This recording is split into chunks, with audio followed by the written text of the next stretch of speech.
Welcome back to another episode of Spurs Chat. I've got Spurs fan Dean with me. Dean, how are you doing? I'm doing fine, Chris. Yourself? Yes, very good. I've got Spurs fan Ian. Ian, how are you? Good as gold, mate. Yeah, enjoying the moment. Peace and quiet. More alcohol than I expected, but yeah, good as gold, mate. And I've got Spurs fan Jason back with me today. Jason, how are you? Yeah, I'm good, thanks, Chris. Yeah, good to be back again. Thanks, mate. Good stuff. Dean, I'm going to start with you. Today, another round of COVID-19 testing, and it's been announced by Tottenham that somebody in Hotspur Way has got coronavirus. What are your initial thoughts on that? I think we discussed this quite a while before the season was actually not shut down for a while. I don't think it should be restarted. If it's the players' safety and their health, and obviously they've all got families, they've all got kids. Most of them have got sort of young kids, or they've got girlfriends and other things. They shouldn't be playing now. I mean, I really do think it should be shut. But that's my opinion. But it looks like it's down to money. You know, they have to get this thing done. Otherwise, the lawyers are going to get involved, and the TV rights and everything else, and the clubs are going to lose out on money. But again, I've watched the Bundesliga. It's just diabolical. It's like training matches. There's no atmosphere there at all. I just don't see the point. Are you happy that Premier League football is coming back, though, Dean, or are you excited by these 9 remaining Premier League games or not? It's hard. I mean, obviously, because we're normally there, so you get the atmosphere while you're there, and all your mates are around you, and you're all sort of jumping or sulking, depending on how the game's going. But it's not going to be the same on the TV either, because there's going to be no atmosphere. We've been to enough of the training games and the youth games with the kids. You can hear everything that's going on. So that'll be different. But how's the game going to work? I don't see how the game's going to work. If they can't get close to each other, unless they've all been tested sort of negative, then, you know. But you're only negative from the time you've been tested, not the time you walk onto the pitch. I don't know how that's going to work. Ian, let's come on to you. How do you feel about the Premier League coming back? Obviously, Tottenham will be against Manchester United on either the 19th, the 20th or 21st of June. Are you excited that football is back? No, not really. No, I actually haven't missed it. And I think that's tragic. And it's because of the fact it's been an anticlimax of a season full stop anyway, isn't it? You know what I mean? No, I'm not really looking forward to it that much, really. You've moved on from other things. It's not like an end of season, isn't it? When you're coming into pre-season again, that's different. Can you still hear me? Yeah. Yeah. Yeah. So with that in mind, no, I wish it wasn't being played. I'm with Dean on that one completely. Yeah. Health is more important, and also I don't want to see Liverpool win the league either. Are you optimistic, though, for these 9 remaining Premier League games now that we've got the likes of Harry Kane, Heung-min Son and Bergwijn, Sissoko back? Absolutely buzzing with that. I think we've got a cracking team, and I think that we could actually we could certainly do top 4, right? I mean, Harry Kane said that we can't afford to lose more than 1, didn't he? You know? But when they're actually there and they're saying what the advantages of treating it as an away game, probably Tottenham are going to be better at that at the moment, aren't they? So, well, yeah, no, I'm buzzing for that.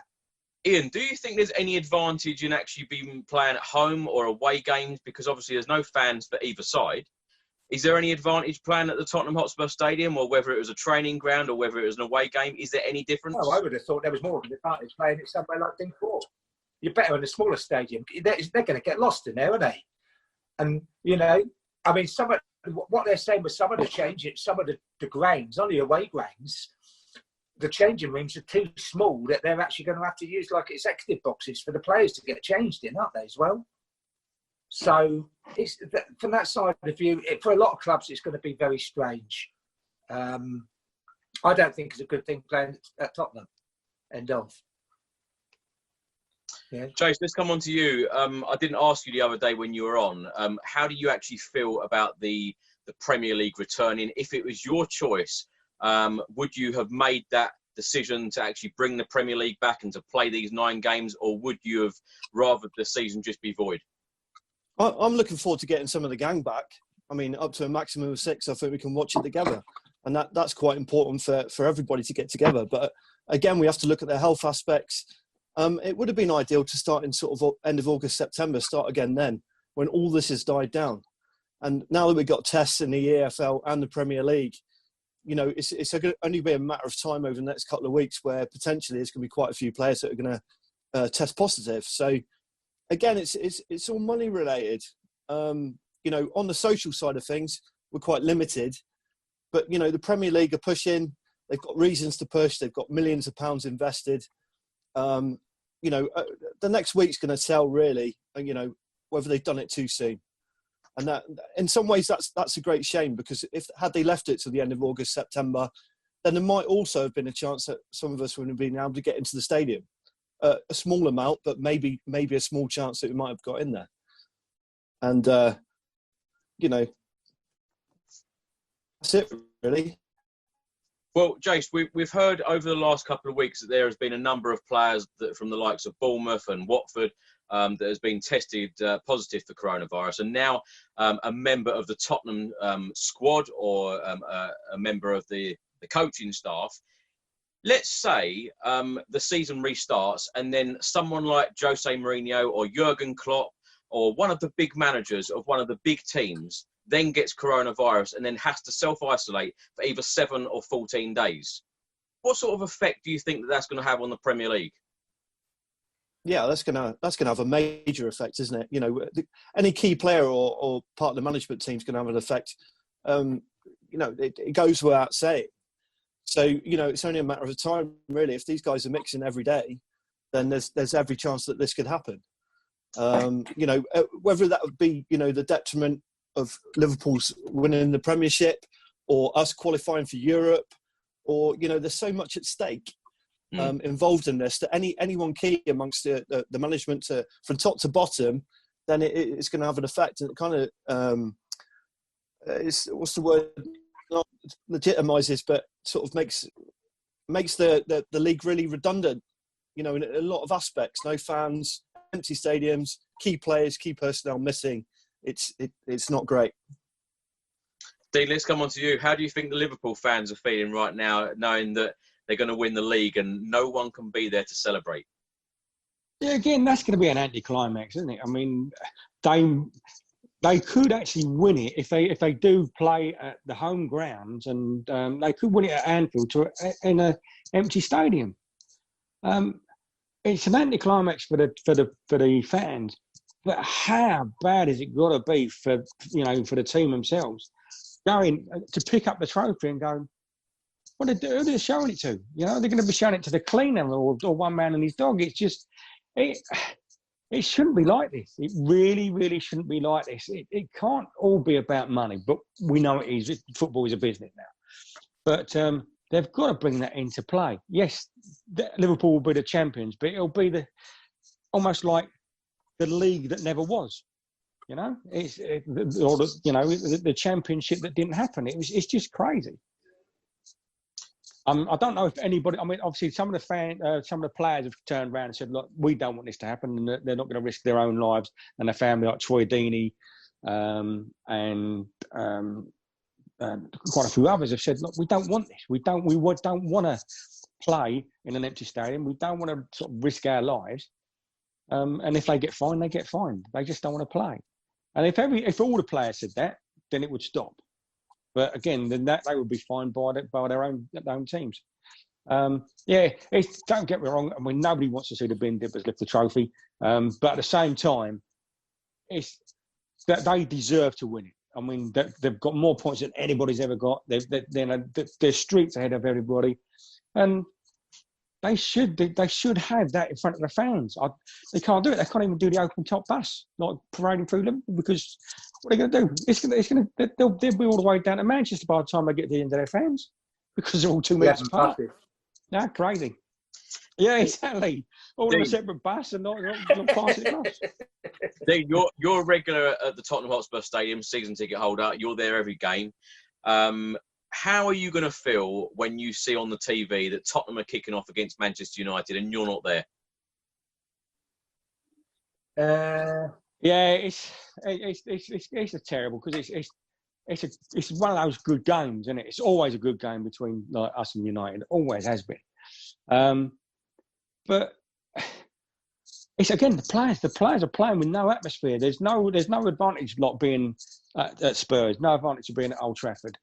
The only thing you've got is not having the home dressing room. And, you know the surroundings. But apart from that, they could be playing down the Red Wreck. It doesn't matter. So I can't see the point in playing football as a player when nobody's cheering you on. I mean, it'd be like being at the Emirates, Ian, let's come on to you. Talking about the Emirates, talking about our North London rivals, the first ever North London derby will be played at the Tottenham Hotspur Stadium with no fans. How are you feeling about that? Well, there was a suggestion. There was a rumour going around, wasn't there, that you could actually get a cardboard cutout of yourself, actually put behind the goal to actually give the impression of fans. And I would quite happily have a photo of me mooning against back to the net, right? If we can actually have 30,000 backsides, actually, when Arsenal are coming at it, I'd pay a few quid for that. No trouble at all, mate. I think it's just your head and shoulders, actually. It's all right. Your head and shoulders. Oh, is that all it is? I haven't had that rough for years, mate, so I can't go with that one. Perhaps if you pay more, you can have more body parts. I don't know. Yeah, more a bit to go round, isn't it, mate? No, it's. I'll tell you what. How I'd feel more gutted if. Well, I think we're going to play really well. So it just means we're going to watch on telly. Hopefully, we can get together with some of the South Dorset Spurs lot, and we can actually watch in a socially distanced room. But it's going to be strange, isn't it? It's playing into Arsenal's hands. That's the trouble. But are you feeling excited again that the football is back and the players are back? And do you feel like it's a new season because of this period of time? It kind of feels like the summer, doesn't it? It kind of feels like a brand new season is starting. But it will restart. We will play 9 games and then there'll be a very short break and then there'll be another season starting. It is a very strange period of time, isn't it? Oh, yeah, totally. And you've also got to factor in, you've got all the blooming European UEFA Cup games and the Champions League games to go alongside it. I really think there's going to be a second wave of illness. And I think the season's going to be curtailed again anyway, really? Because of the fact that the figures are actually not just going down low enough. So from that point of view, it really worries me. I don't see why we can't tag in what we've had from this year and put into next year and just have one, keep the league going all the way through. Finish it in February, something like that. Yeah, I don't know, but to my way of thinking, trying to squeeze this in there, I think is madness. I'm with Dean on that. How do you think, though, Ian, they're going to fit all these games in? Because obviously they've got 9 Premier League games left. They're then going to have a short break. They've still got cup competitions to worry about. And then you've got the Champions League and Europa League starting August, September time as well. Well, they're the finals, aren't they? Thick and fast, aren't they? Yeah.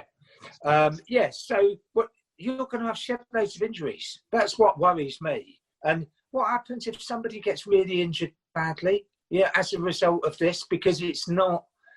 They're starting off the first 2 weeks. They're doing 1 game a week, aren't they? And then they're going into 2 games a week, Saturday and a Tuesday. But they're still planning on rotating it a little bit to accommodate the TV fixture. So it's still going to get all complicated and what have you along the way. I don't agree with it at all. I'm sorry, but I'm afraid that I think their health is more important. I've waited a long time to watch Spurs. Yeah. Be really, really good. They've got a stadium that's there. They've got the players that are not far off of being there. And we can actually why spoil it by taking a risk on going in too quick? Yeah. Yeah, that's how I feel. Jace, let's come on to you. Let's talk about the football side of things. Obviously, with Tottenham having 9 games left, can Tottenham reach the top 4 or even the top 5 if Manchester City's ban goes ahead? And will Tottenham get Champions League football next season? Are you confident that we have got enough in our squad now to get that Champions League place? Yeah, I think we've got enough in the squad with everyone back. But the next few weeks, it's going to turn into a squad game the next few weeks. We're going to have to rely on everybody on the bench to step up to the plate. And the starting 11 against Manchester United should be pretty strong with a strong bench sort of to back it up. But it's how much we can sort of sustain that period, that momentum going forward. And we've got such hard games. We've already said that the home advantage is potentially out the window.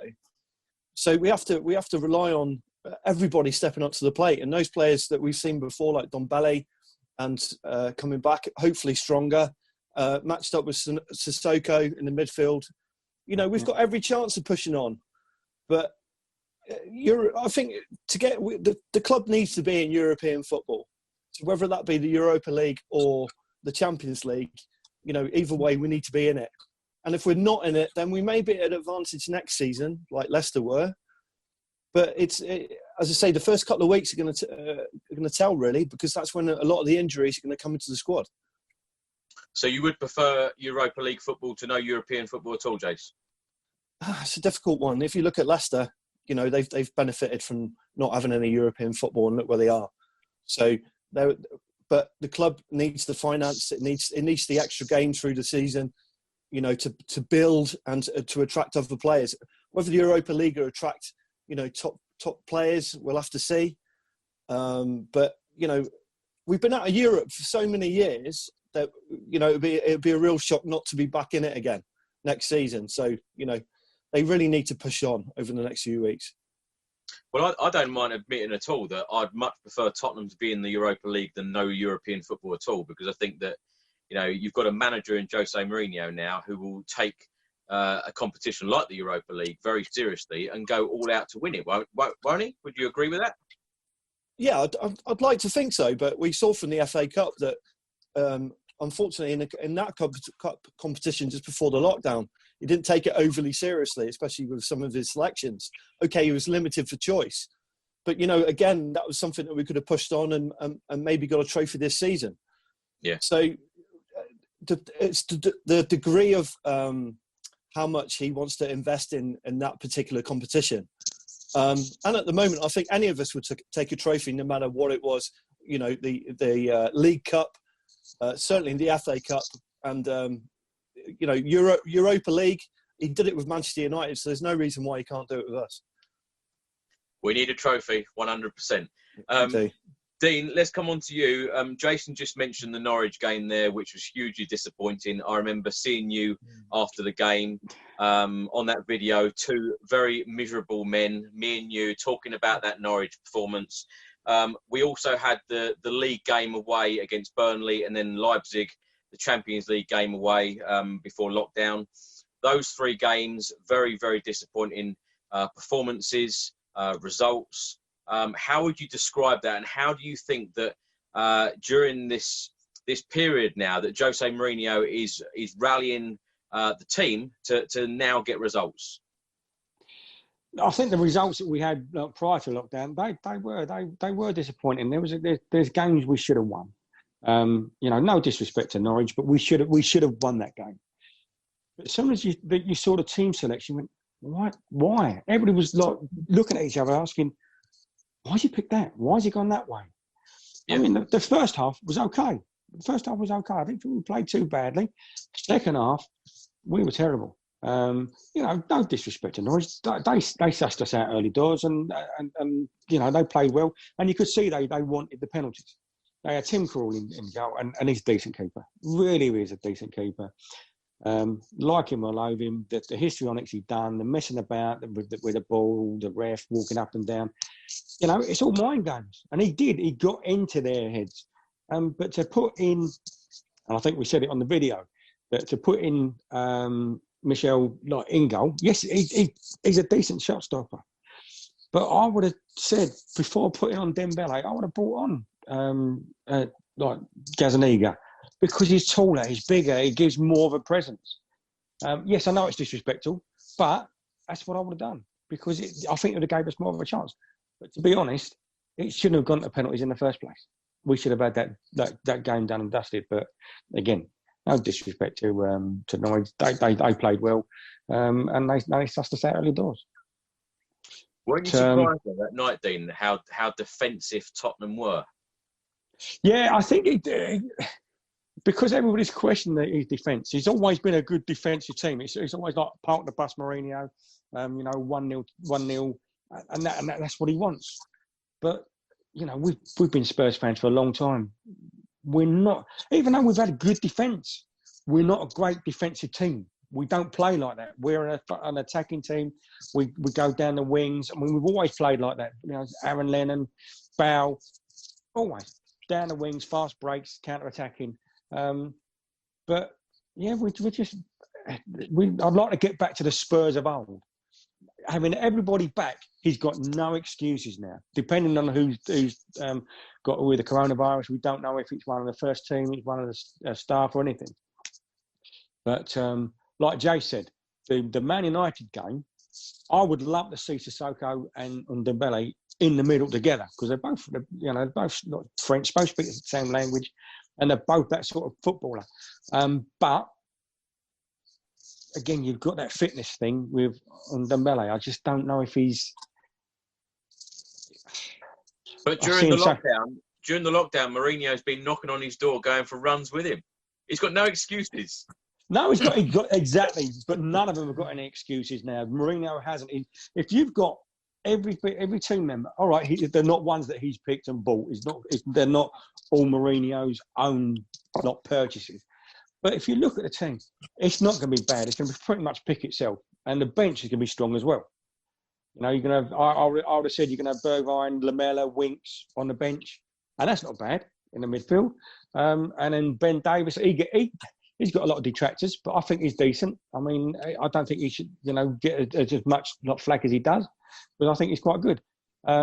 Just the way that they set him up sometimes, like stay where you are, don't do the run, don't not put in the, and that's what it is. Is it what they're being told not to do?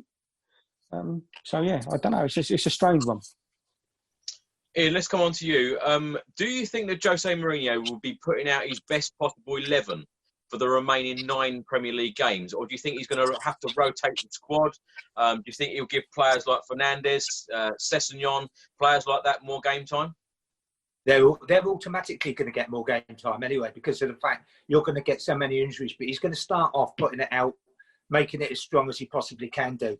And I do think we're going to see an awful lot different because of the fact he's had a couple of months working on him now.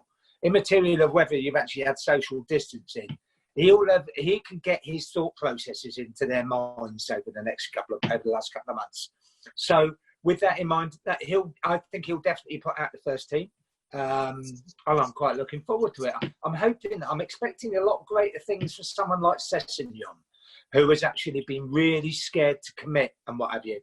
I'm hoping that Jose's been working hard on people like him, because he's the linchpin between the midfield and the front line more, isn't he? You know what I mean? Because Harry needs the support. Part of the problem Harry had last year was he actually wasn't getting anyone supplying the ammunition for him. Yeah. Ian, how do you feel about Jose Mourinho being Tottenham coach? Because he's now been in charge for just over 6 months. I know we've had a couple of months of lockdown and no football, but up until that period of time, what are your feelings towards our new manager? I like him. I think he's a great person. He's someone that he's only going to come in for a little while. We're all clamouring, wanting to win a trophy. I think Jose can give us that trophy. And even if it's Pochettino and Mourinho coming back again afterwards, or whether it's Vertonghen coming back as a blooming player manager, I've no idea what it is. But Jose will only be there for a couple of years. And I would just say, if he gets us through that and he gets us some trophies, I'll say, thank you very much, mate. And it will be what he really wants to do, with leaving a legacy. He could leave a really good legacy with Tottenham, couldn't he? Yeah, he seems to be enjoying where he's at the moment. Well, he's a serial winner, and I think that every single Tottenham fan, we've all got our hopes on him winning and delivering us a trophy as soon as possible. Because when you think about it, we haven't won a league title since 1961.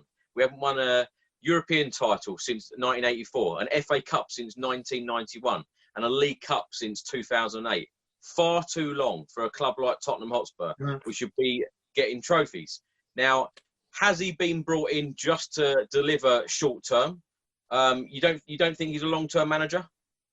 No, not at all. No, not at all. Because of the fact that if you actually look, even as far as the players that are actually there, Jose normally actually likes to deliver buying high-quality players and sort of like getting them to play his way sort of thing. Spurs' way of actually playing is playing with kids. Now, his remit, I would imagine, was actually to bring on the young kids to get the best out of them. Now, we've got a good young lot of kids there and what have you. But you've actually also got people like Harry Kane that are going to be there. I think they've got to get a trophy so that the players will be there and be committed to the journey of bringing the other young ones coming through with them again. So that's what I'm sure that's what Jose's remit is. Win a trophy, 2 to 3 years. That's all he ever stays in any one job anyway. Ian, how do you feel about the speculation about Harry Kane? It's constant about him going off to a team like Barcelona or Real Madrid or even Manchester United in England. Even Harry Redknapp in the last couple of days has come out and said that if Jose Mourinho don't win Tottenham a trophy at the end of the 2020-2021 season, Harry Kane might be off. It might be one more year for him. Would you blame a player like Harry Kane for leaving if we didn't win a trophy again in 12 months' time? Probably not, but I don't believe that was ever what Harry Kane actually said. More like same with Harry Redknapp as well. If you actually ask the question, the media actually want to put a slant on it. And at this moment in time, all they want to do, we've got a valuable asset, and they want to actually say, oh, he's going to go somewhere better. And so from that point of view, I don't believe that he actually is probably thinking it long term. He doesn't look unhappy, does he? Yeah. And he's actually earning £200,000 a week plus royalties. So he would want to win something in this time. But surely aren't we all optimistic it's going to be at Tottenham anyway? He won't need to leave then. Jace, let's bring you in. Are all of us Tottenham fans putting too much pressure on serial winner Jose Mourinho to deliver us a trophy? Because in every single job that he has been in, he has delivered trophies. In his first full season at the club, well, his first full season will be the 2021 season. Of course, that season will end in a 1 as well. It's got a trophy written all over it, hasn't it? I don't think we're, as fans, we're putting pressure on him really at this stage. We've understood where the club's been going and the rebuild that's required. But it's Jose Mourinho himself that puts himself under pressure. He doesn't want a black mark against his CV. He won't want that little blot against us saying we are the only club that he didn't win a trophy with. He will be as determined as anybody to try and get that trophy. So whatever it is. And as fans, yeah, we'd love that day out at Wembley if we're allowed in to watch the game. It'd be typical of us to get to a final when we're not allowed in the stadium.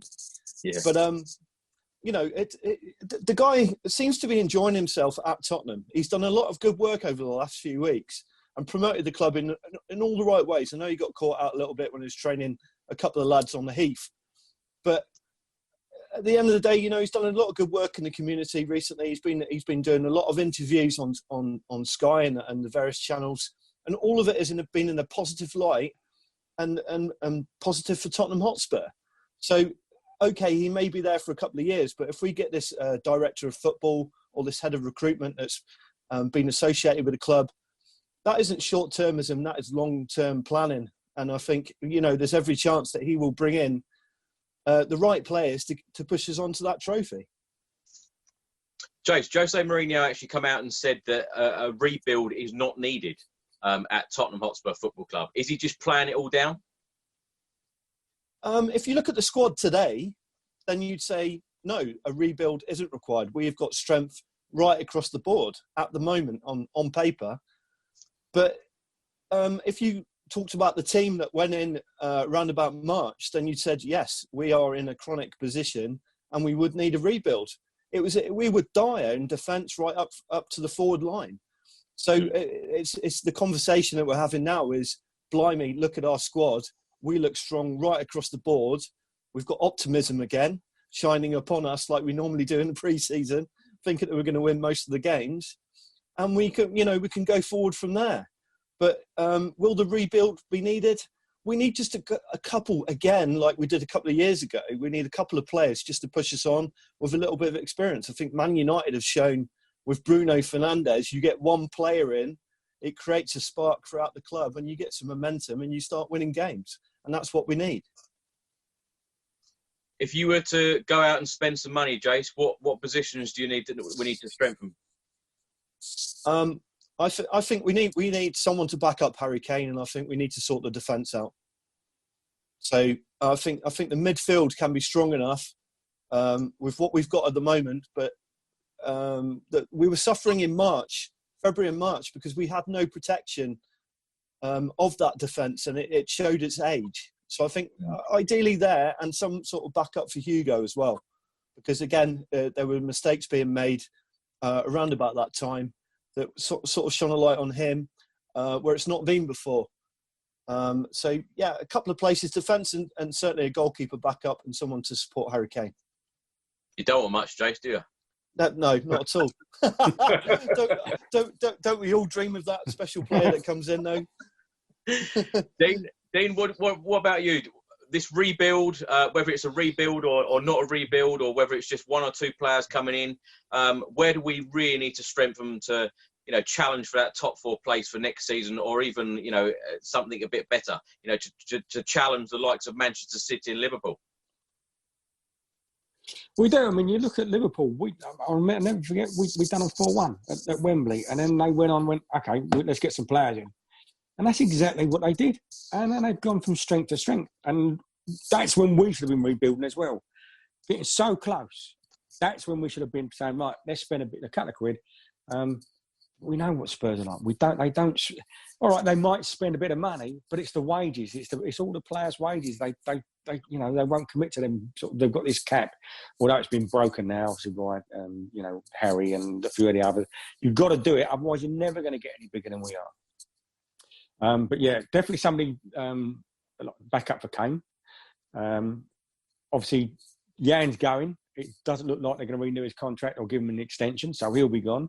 They're also saying Toby might be on his way as well. So we're going to need somebody in the middle. Yes, they can drop Dyer into the defence, and then because we've got quite a few in the midfield. So yeah, I'd like to see another left back. Jaffett's good at right, and I like him there, but he can play both. So again, we'll either need a good left back or a good right back. So Jaffett can play in either side, and he can also play as a centre back as well. So yeah, maybe if we.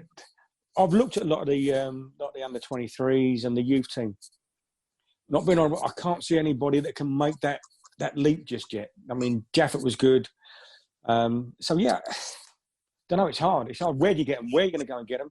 When nobody's going to go out with big money, the checkbook, and try and buy big players because the money's not there. So they're going to do loan deals. They're going to do swaps. They're going to do all these sort of things, offload a few players. So there might be some nice deals to have, but it will be sort of not top money, but it'll be like offloading them for the wages. And we're not going to break the bank on the wages. That's the only problem I can see. Well, if we were to sign any players, Dean, I'm sure that Daniel Levy and the board would probably want us to sell players first to bring some money into the pot. If you had your choice and you wanted to sell a few players, who would they be?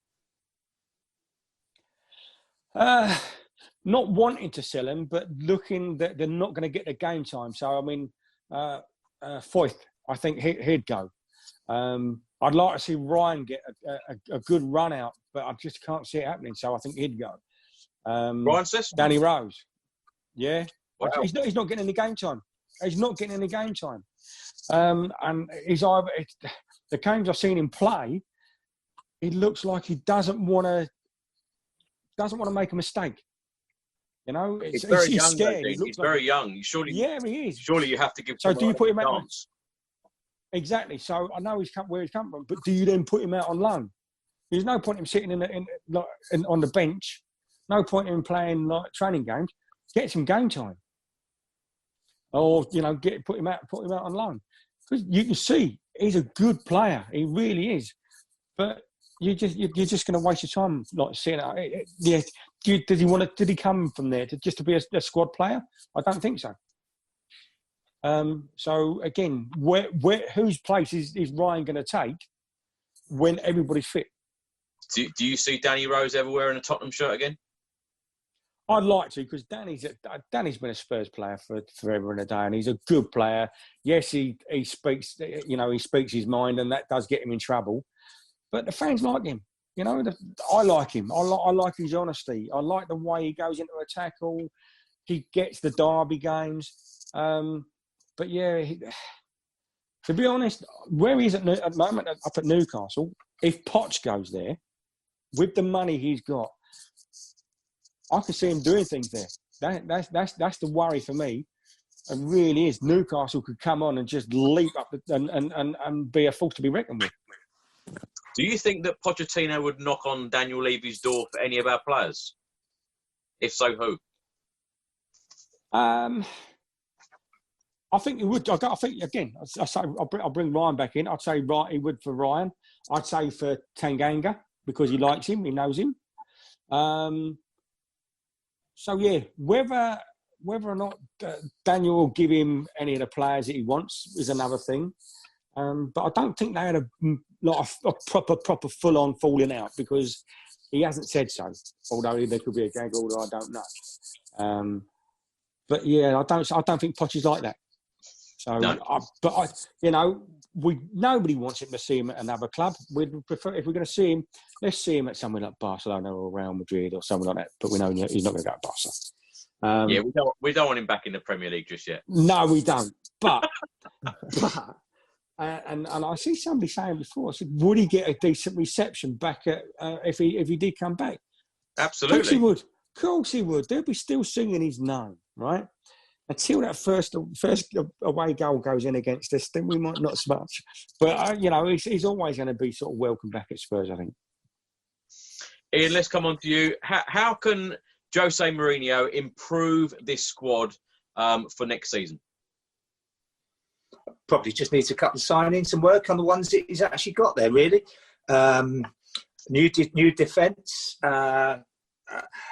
You've got people like... was it Max Aarons, isn't it, from Norwich, who have been dangled about an awful lot. Not going to be that expensive, quite doable.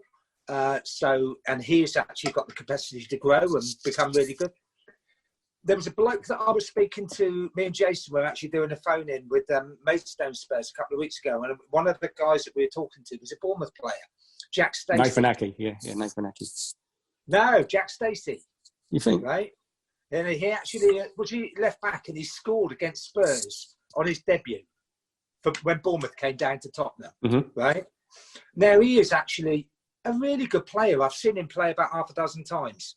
And he's a really good player. And you're there thinking, do you know, you could buy somebody like him. He is Spurs. He bleeds Spurs. His dad's a season ticket holder at the stadium.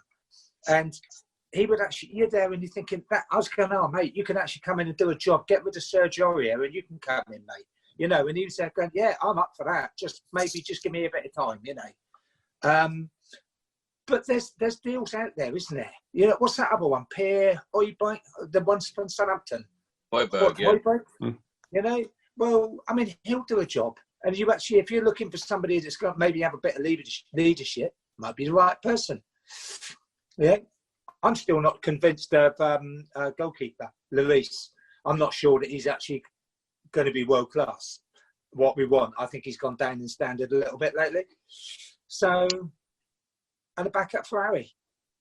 Jason said that about Lloris the other day, and I very rightly pointed out that Hugo Lloris is our captain. You just don't get rid of a club captain just like that. He's very well respected. He was respected very much so by Pochettino and very well respected by Mourinho. And I just cannot see that happening. The times that Lloris has saved us in matches and made just, some fantastic saves, I'd always defend him because I think he's a great goalkeeper. Yes, he makes some mistakes, but when you weigh it all up, I think that he is still world class. And I just can't see how Tottenham would get anyone better than that. His problem is He actually plays. He's a very quiet player, isn't he? Now, you've got the problem that you actually have got a captain that's not shouting and screaming, not leading. He maybe leads from example, but he's from the background, and he's also got to organise a defence. And I think that's where we ship goals sometimes, because he's not organising the defence when we're actually having lots of changes, which we've had over the last 12 months. You need a goalkeeper that's actually going to really hold those guys together, and I don't see he doesn't do it. Not for me. What do you think's gone wrong though defensively this season, Ian? Because we have shipped goal after goal. Even when Mourinho came in, 3-2 against West Ham, we then conceded a couple of goals. I think it was against Bournemouth. We were shipping goals all over the place, and we have done under Pochettino and Mourinho. So, we've shipped goals. What exactly is the problem this season? Well, 2 years ago, we actually had Danny Rose on one side, and we actually had Kyle Walker on the other side, and it was brilliant. You knew where you stood with it. They ran together, they attacked together, they defended together. Now we've actually got Aurier. Nobody has a bloody clue what Aurier's going to be doing, do they? Really? So half the time, he goes on the offensive, and we're doing this thing whereby we're sort of like doing a staggered attack, aren't we? Whereas one defender holds back, and it sort of like seems to be attacking from through the right-hand side through Aurier when he's offensive. Now, all that happens there, sometimes you're actually looking, and Sissoko is having to drop back in when he was fit. That was, I think, on the Bournemouth game. And he's having to drop back in to try and defend because Aurier has actually gone up. Well, he was giving away penalties and stupid things like that. So it's not structured. You need to actually, they need to know their jobs, and they don't know their jobs at the moment. And I blame Poch for that, unfortunately. Okay. Where is Eric Dyer's best position? At the back, centre. I think he's going to go back in defence. He could be a real man mountain, couldn't he? You can imagine a bit of a John Terry type. He would make a perfect captain. If you get him in a position whereby he plays there every week, he would make a really good captain. And yeah, because he's got no pace. But those long raking balls that he used to do to actually go through to Harry Kane, they were brilliant. And I think he can still do them from a little bit further back. Ian, if you could, put a few people out the door and get some money in for Jose to spend, who would you get rid of? Well, you're going. Jan's going. It looks. I felt all the time that they got Toby signed up so that they can get resale value on him. Who else? Well, you're looking at. Who else is going to be going then? There's not that many that you need to get. Fancy? Who will not get game time under him? Well, I don't think there's going to be that many that's not going to get game time. You're going to have 5 substitutes. You're going to need them, aren't you? You're going to have a squad of 20 every week, and you're going to use most of them. Davidson Sanchez, I would stick with. Foyth, I would actually probably get rid of. Kyle Walker-Peters, I don't see there's actually anything for him here. We expect better from a player than what he's offering at this moment in time, which is a shame. I don't know. I don't know who else. Make a suggestion to me. It's been reported in the last couple of weeks that Eric Lamela might go. Oh, well, I should have said that, actually, because he's the one that I've been saying about for bloody months. A year, I said he should go. He is actually, he doesn't earn his way. He actually does an occasional game, but then he's actually gone for 3 or 4 months. So, yeah, I would get rid of him. But that's because I've forgotten about him, because he doesn't play often enough, isn't it? See, you were trying to be nice, and a little bit of prodding. You then drew the name off. Because I've forgotten about football for the last 2 months, isn't it? I've been concentrating on my knitting. It's too much drinking, that's what it is. Yeah, not enough fish and chips, isn't it? Jake, let's come on to you. How do you feel about players like Eric Lamela? Have they done enough at the club? He's been a player for 7 years. Has he given enough? Would you keep him? Because there's been lots of speculation in the media that Eric Lamela might be a player that Tottenham would have to sell before we get any money in the pot that Jose can go and spend. Yeah, I've always been a fan of Lamela when he's played, and when he's played well. You know, he's always lifted the crowd. He's an exciting player, but he plays half of the games. That's the problem. He was out for long-term injury. I think at this time, I think we're probably one of the ones that we need to cash in. But the one I would shock you all with is probably Lucas Moura. I don't know, it's shocking. It's terrible, but I don't think he did particularly well towards this part of the year, the early part of the year. And there is talk that he would potentially go off to abroad again. So I'd hate to say it, because the guy's an absolute hero to nearly all of us, really, for what he did in that semi-final. But I think if there's ever going to be a shock, I think the one Lucas, I don't want him to go, but Lucas may go out the door, I think, to get some money in. And Lamela, I think, is an obvious candidate. If you're talking about Poch at Newcastle, then I think someone like Harry Winks, who looked up to Poch and was a particular hero of his, would if he didn't get game time under Jose, would jump at the chance to go and work for him again. So someone like Winks, but I think you won't see Danny Rose working with Jose as long as he's in charge. And Jan, I think that's written anyway. So, the shock one really is Lucas. And I'd hate to see that, but he's worth a lot of money, and potentially, a player that might not make it over the next few weeks or next year. And we have to cash in early to get all these big bucks in to support our new defence and whoever else we need to get in. As a whole, though, Jace, over the Premier League, the 20 Premier League clubs, do you actually see much money flying around of, the transfer, when the transfer window happens again? Do you actually see much money changing hands? We're always shocked by how much money changes hands. So it wouldn't surprise me if there's still inflated figures for some of the best players. Some of the people that, they may find hard to move on, then they'd obviously reduce the price. But the best players are always going to hold a value. You wouldn't get anything less than 150, 200 million for Harry Kane, even with the market as it is. So if the clubs are rich enough and they've got deep enough pockets, then they're going to shell out if they want to move on. But we need to start sniping off some of the smaller clubs that have got these good players, because it's tragic that they're the ones that are struggling at the moment. But we need to take advantage of that, and it's horrible to say, but that's what we need to do. We need to be ruthless, and somewhere like Bournemouth or Aston Villa, for instance, they've got a couple of good players there that we could potentially take. Jace, if you could sign any players, would you go for homegrown Premier League players, or would you go abroad, trying to get stars, for the future? It's difficult to say. Abroad, you've got some quality players out there. There's a striker, I think, Bayer Leverkusen. Havertz, is it? Exclusive pronunciation of it. That's going to be a lot of money. Yeah, it's going to be a lot of money, but I believe he's sort of mid-20s, unless I'm wrong, and he's banging them in at the moment in Bundesliga. So a great backup for Harry Kane.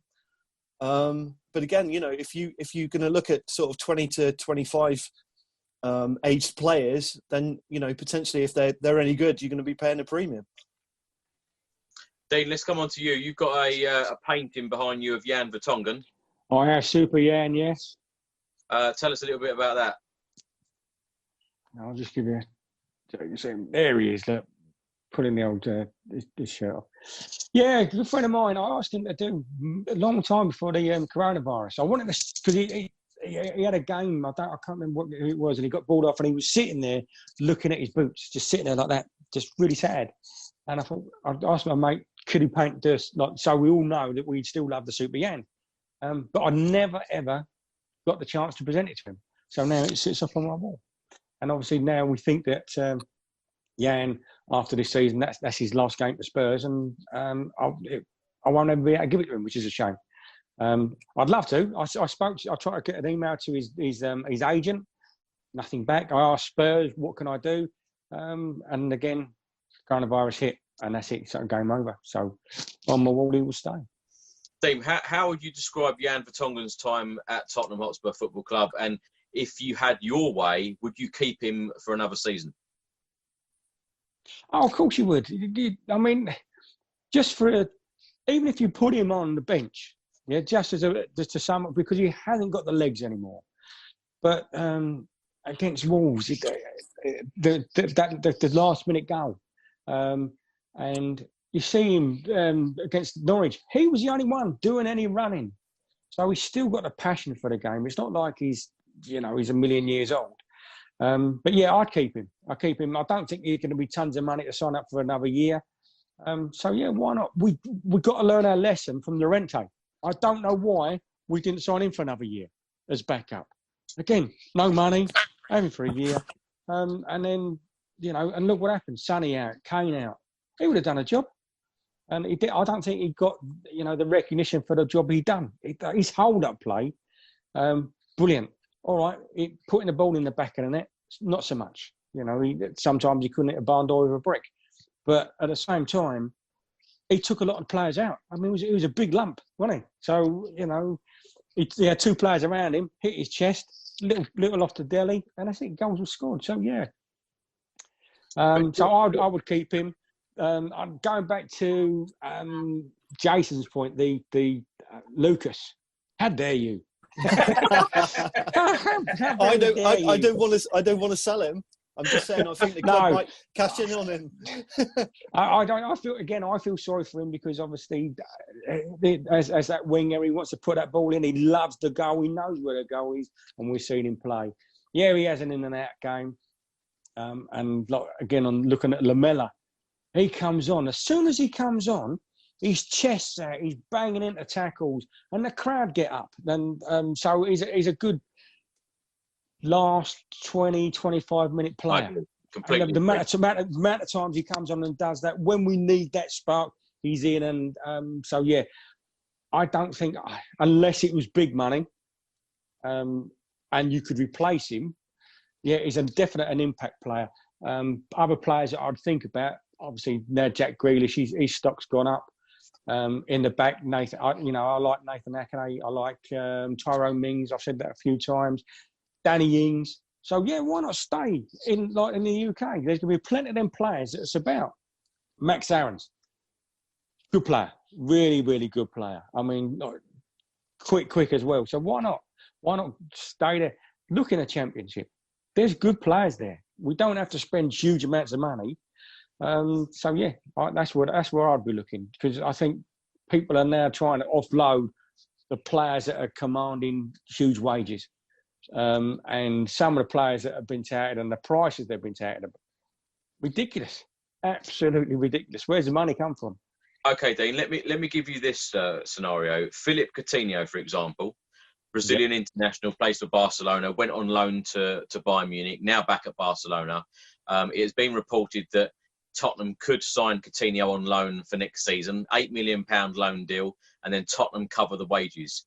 If that was true, and you could get that deal done, would you do it? Yeah, I think I'd have him. He's a decent player. It just worries me that he keeps bouncing from club to club. He's almost turned into a bit of a journeyman. So why would you sort of send him out and come bring him back and then send him somewhere else? So is there something that we're not showing because we don't see him every week? But yeah, he's still a class player. So yeah, I think you'd bring him in. I think his wages were quite expensive, but for $8 million, yeah, you take him.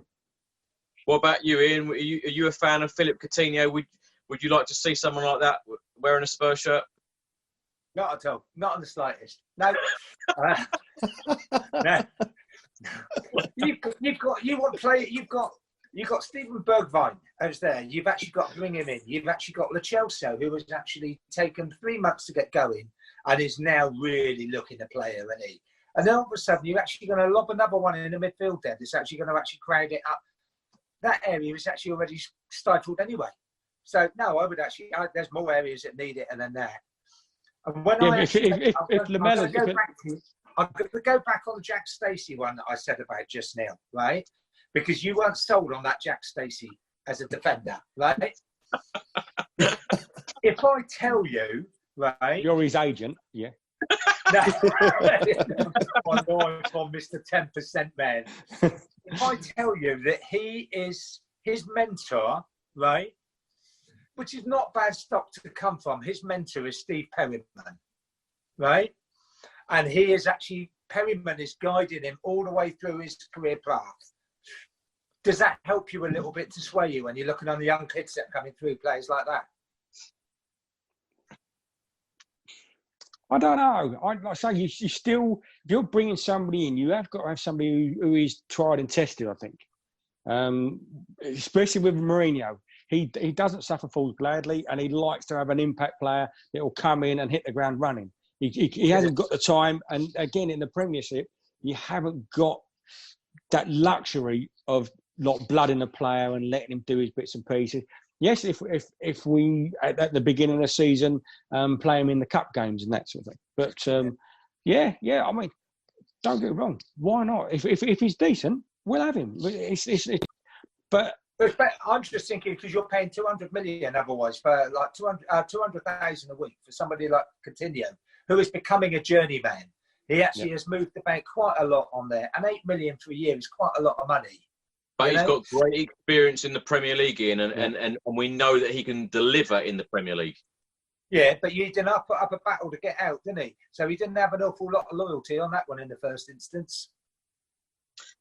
Would you rather Tottenham sign players like Ryan Fraser, because he has been another one out of contract this summer, being widely reported that Tottenham will be signing him on a free transfer? Would you be happy with that? I think we've got to go down that route. We've got one of the problems. If you look at what over the last year, one of the problems that Tottenham have actually had, we didn't use any width. We actually played everything trying to put tippy-tappy through the middle. I had trouble saying that, didn't I? But we actually need an awful lot more width. We need speed. We need pace. And Moura, I think Moura, we were let down, or he was let down, because he actually should have played in the Champions League final. After that semi-final, he could have moved on a gear as a result of actually having that hat-trick in the semi. Instead of which, he was locked on the bloody bench and binned completely, excuse my language. But he was let down. He would have been a totally different player this year if he'd been used better. So we need more pace. And so somebody like Ryan Fraser, I'd rather that, same as Willian is another one that's being touted, isn't it? You know? I was just about to mention him. Fantastic player for Chelsea over the years, and great Premier League experience. You know that he can set goals up, assist. You know that he can finish as well. Would you welcome him?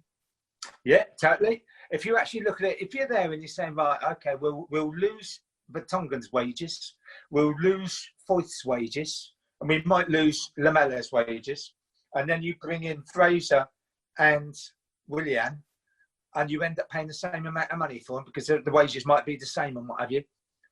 It's a deal, isn't it? It's a deal breaker, really. I would take that, no trouble at all. And then bring in another younger one. The only thing I was a bit disappointed with the Ryan Fraser, he counts as foreign, doesn't he? Rather than being English. So as far as European, is that correct? Scottish, isn't he? Yeah, so does he actually count as homegrown? I think they've got to be English. This is in which case he's going to use up. That's another European spot, isn't it? Yeah. You know? So things like that is going to come into the equation, definitely. But I think they're both good players, and they make a difference. And they will have supply some impact, supply some balls to Harry, won't they? Yeah, absolutely. Jace, let's come on to you. How do you feel? Over the years, we've all known that we need a backup striker to Harry Kane. Harry Kane, over recent seasons, hasn't lasted the whole season. He's been out injured, for some of the time. We are being linked with players like Willian, Coutinho, Vedat Mariki, a Kosovo international. Lots of players, lots of foreign players. Would you rather take someone with proven Premier League experience, someone like Danny Ings? But is someone like Danny Ings going to come to Tottenham, sit on the bench and play second fiddle to Harry Kane? Or are you thinking about, you know, someone abroad, bring them in, you know, someone perhaps Jose Mourinho's got his eye on, you know, what do you think is going to happen there? Yeah, I mentioned the guy from Germany earlier, who's you know, fantastic player, and he's banging them in left, right, and centre. But you know, if it's Danny Ings, are we looking for someone like Llorente, who was mentioned earlier, to come in and fulfil that sort of hold-up role towards the latter part of the game, and you know, maybe nick a goal? You know, you're not going to have a superstar sat on the bench week in, put my teeth back in. Week in, week out. you're not going to spend all that money on someone just to sit on the bench. So you know, it depends what the clubs want to look at. Llorente, he fulfilled everything that we wanted him to do, and if it wasn't for him, and if we wouldn't have got to where we got to last season. So if we're looking for that style of player, that shouldn't be too hard to find. But we are going to find it very, very hard to get a top-class striker to back up Harry Kane and sit on the bench. That's the problem we've got. But with Harry, if he stays fit and he carries on banging them in, we've got to remember we've still got Sonny who bangs them in as well. So, you know, it's not as if he is on his own, but he does need that, because we lost both of them for quite a period, you know, either through suspension or injury. So we definitely need it. And I mentioned poor old Lucas earlier. Sorry, Dean. But when he was playing that sort of lone role up front, he did look a little bit lost sometimes. And he is, we all know that, an impact player a lot of the time. So it would be good to get someone to support Harry. We know we need it, but it's the quality of the individual that we're going to get in. Jason, are you worried though? Because we always seem to be linked with his midfielders and attacking players. You know, where are the defence where that's where we really need strengthening, you know, central defence. We need a new right back, a new left back. We virtually need to replace our defence. You know, where are all these links? Where are these players coming in? You know, where do you see them coming from? Do you know, it's hardly ever we've got anybody mentions about defence. I just think we're trying to power the midfield so they protect the defence that we've got already. It's rare that anyone ever mentions a replacement for, you know, they've talk of Jan going. So where is the talk of who's coming in? You know, there aren't that many great defenders in the world at the moment that are for sale. You know, you look at Van Dijk, who's quite unique in what he does, but you're never going to get anybody like that. Certainly not bargain basement prices that we're trying to pay at the moment. Do you see Serge Aurier being a Tottenham player next season? I think he will be, but it'll probably be his last season, if anything. If he carries on the antics of what he did leading up to sort of February, March time, okay, he put the odd goal in, but when he's in defence, he's an absolute disaster waiting to happen. You watch him from behind your hands. And he's not a long-term prospect for Tottenham Hotspur, I don't think. He's and he's not done himself any favours whatsoever over the last few weeks in respect of promoting the club, because you know he's been caught out a couple of times. So he's had bad press and he's not great in defence. So potentially he'll be on his way, I'd say. Dean, let's come on to you. Let's talk about the Manchester United game, just under 3 weeks' time away now. Do you see Tottenham getting the 3 points, and do you see you know, Jose Mourinho putting out the strongest possible 11? Oh, he has to. He's got to kick it off with a win, especially against United as well. So you'd expect him to do that. And you know, if he puts out a weakened side, straight away people go, "Why has he done that?" You know, with everybody is a Spurs player. What? You don't understand. You don't want that. You don't want to be second guessing the manager, like the first game after the lockdown. So yeah, I see him, especially as Kane's back. We hope Sonny's not fighting fit as well. Lascelles, so it should be a good game. It really should be a good game, but it's just going to be a weird one. So yeah, he's got to put out his best team. But Solskjaer is going to put out his best team. Everybody has had enough time to get all their players back fit. So everybody's going to have, like, you know, all their best team to pick from. So they're going to be tough games. I think you might even see a few sort of a lot of draws.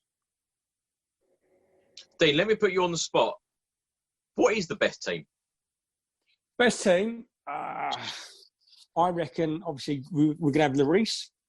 I'd have Davis over at left back. I'd have, if he's still there, then Jan, Toby and Davinson. And then on the right, Jaffet. In the middle, I'd like to see... No. I think Jaffet's doing a good job, and he's quick. He's a lump and he is quick. Whereas Serge will run down the pitch, try and put the cross in, and then when it comes back, he'll go, well, that ain't my job. I'm up here. The amount of times I've seen him do it, he's looking over his shoulder for somebody to cover. Whereas Jaffet will be, well, that didn't work, and he'll be on his toes and come back. In the middle, I would have Sissoko, Ndombele or Lo Celso. And then Son, Dele and Kane up front. Ian, how do you feel about that lineup? The only thing I'd have Lo Celso playing. Yeah, otherwise I think I would take that definitely. I agree completely with Dean about the Jaffet, the right back. He looks a really good prospect, doesn't he? I think he's a hell of a player. Yeah. And it gives him a chance to actually claim that position for his own, which I thought he was actually making a claim for a first team spot permanently anyway. So I'm with Jason. I think he's let himself down too many times. So interestingly, in that lineup, you've got no Harry Winks, no Bergwijn, no Lucas Moura, no Eric Lamela. There's a long list of players there who really want to be in the starting 11. How are they going to? How many can you play though, Chris? Well, and that's the thing, though. I look at them, and then I look at our bench and think, what a bench! Like, we've got nobody really, apart from Lucas up front, but the midfield is strong. You'd have Dyer or in place of Jan, if not, because I think that's where he's going to end up going. Sanchez, I think he's all right. I think he's just going to go from strength to strength to strength. And who are we going to have over on the left side? It's got to be Davis, because Rose is gone. Harry Winks against United, I don't know. I don't think so. I think he's a little bit lightweight. He needs to bulk up a little bit. I mean, a couple of games I've seen him when he's pinging the ball forward and he's allowed to run and do that thing. All I can hear in my ear roll is my mate Pete, who sits next to me, screaming, "Not Winksy, not Winksy!" But you know, but he is decent. He can be a really good player, but he seems like sometimes, like Sessegnon, he's shackled. He doesn't want to do that turn and run and attack a defence or ping across a. You know, he does that side to side stuff. Whereas Sissoko, now in his game, he goes forward, and if he's got Ndombele by his side, I think Ndombele will like that role. But if he's not playing, then Lo Celso will be playing for where Ndombele will be playing. Do you think, Dean, that Eric Dyer might be a direct replacement for Jan Vertonghen? Yes. Yeah, I think he's good. I don't. He's not as quick as he used to be. I don't think he's got the speed, but his range of pass is excellent. It really is. When he starts to ping at that pinger pass, and he's good, and he's just going for a tackle. So yeah, why not? And again, I agree with Ian that he will be a good captain. You want somebody. He's vocal. He's very, very vocal. So yeah, I think he will go in for Jan. The only problem I've got is I think that Toby will be going not long after. So again, and I'll keep touting his name, Tyrone Mings. I'm not his agent, I promise. And he would fit nicely beside him. You'd have some good strength there. So yeah, that'd be me. Ian, what do you actually expect to happen against Manchester United? Probably I drink too much. Right, I'll probably hit the wall a couple of times. Yeah, I think the cat and the dogs will be very scared. Yeah. What do I expect to happen? Could I be very blasé and say I think it's going to be a very easy game? Wow. Yeah, we've had so many bloody squeaky bum games, haven't we? Let's have an easy one, you know. I really enjoyed that Liverpool game which Dean spoke about, which was 4-1 or 5-1 or something. I want a game like that. I actually think it's going to be very hard. I'm really grateful that Mourinho is our manager coming out of lockdown. I'd much rather have him than Solskjaer. You know, what leadership qualities has somebody like Solskjaer got?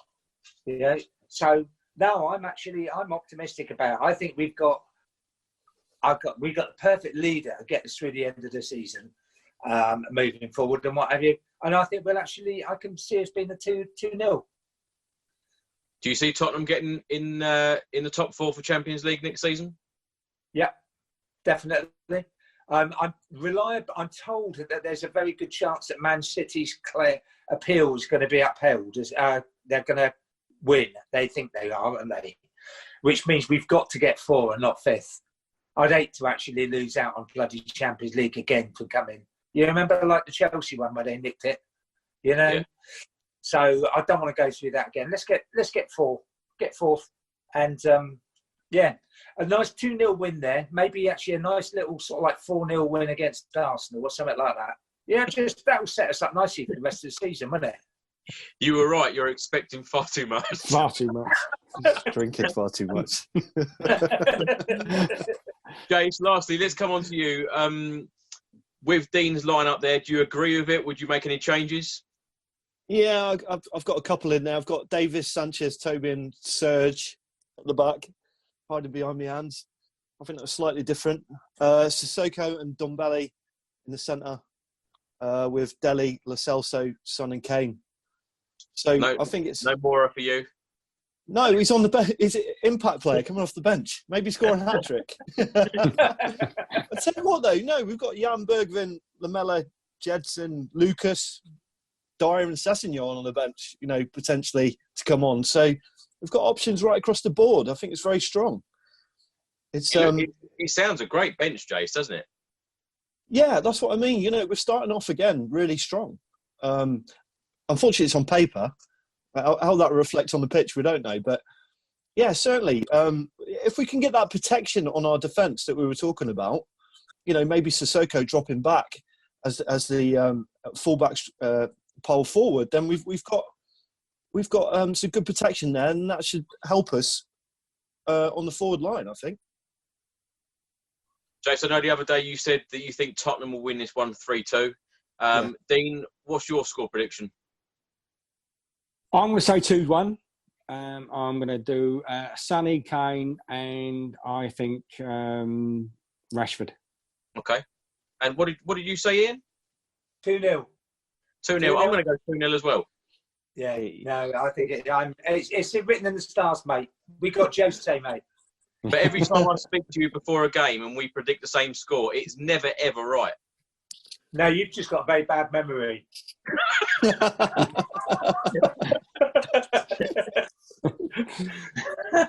that note, I'd like to thank all 3 of you for joining me today, talking about Spurs. Everybody else, please do put all of your thoughts and comments in the comments section below on whether you agree with Dean, Jason and Ian, and me, of course. And I'll see you on the next video. Come on, you Spurs. Come on, you Spurs. Come on, you Spurs. Yes. Thank you.